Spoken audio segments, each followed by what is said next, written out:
To access some components that are inside the PC, you'll need to remove the front panel. To access the front panel, first remove the side panel. Unlatch the 3 side tabs of the front panel.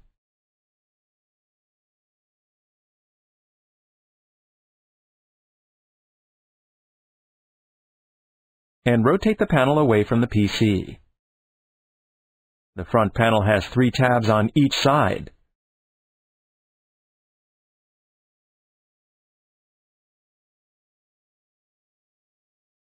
Which fit into 6 slots on the PC.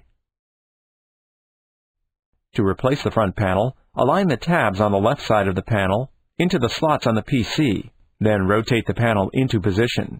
Snap it firmly into place.